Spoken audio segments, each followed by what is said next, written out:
মধ্যে সাবেক অবৈধ মন্ত্রী এবং বিভিন্ন পর্যায়ের এমপি, ওয়ার্ড কাউন্সিলর সব প্রায় মোট 10 জনকে বিজ্ঞ আদালতে তদন্তকারী কর্মকর্তাগণ ঢাকা মহানগরীর বিভিন্ন থানার মামলায়, হত্যা মামলা, হত্যা প্রচেষ্টার মামলায় আজকে আদালতে উপস্থাপিত করেন। তার মধ্যে 7 জনের বিরুদ্ধে রিমান্ড প্রার্থনা করেন এবং এই 7 জনের মধ্যে অন্যান্য আসামিদের বিরুদ্ধেও বিভিন্ন মামলা তাদেরকে গ্রেপ্তার দেখানো হয়।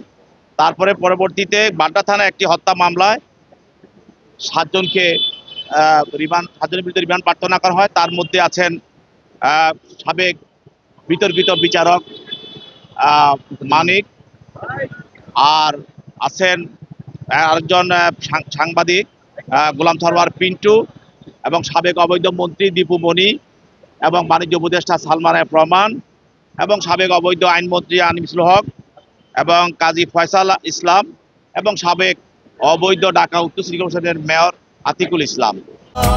এখন এমনই ফুরফুরে মনে থাকবে সবাই। বসুন্ধরা টয়লেট্রিজ, ফুরফুরে মন সারাক্ষণ।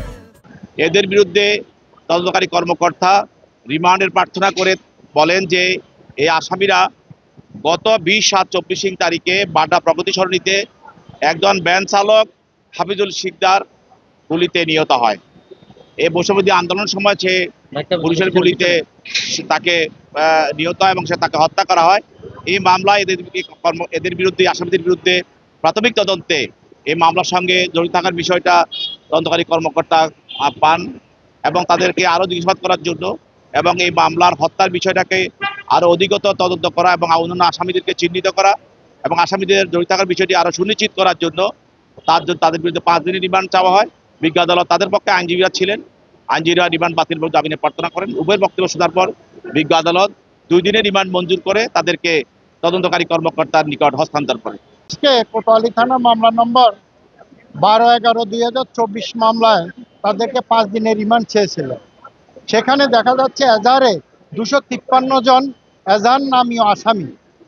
এই 253 জন আসামি আর এই মামলার সর্বোচ্চ ধারা হচ্ছে 326, গুরুতর আহত।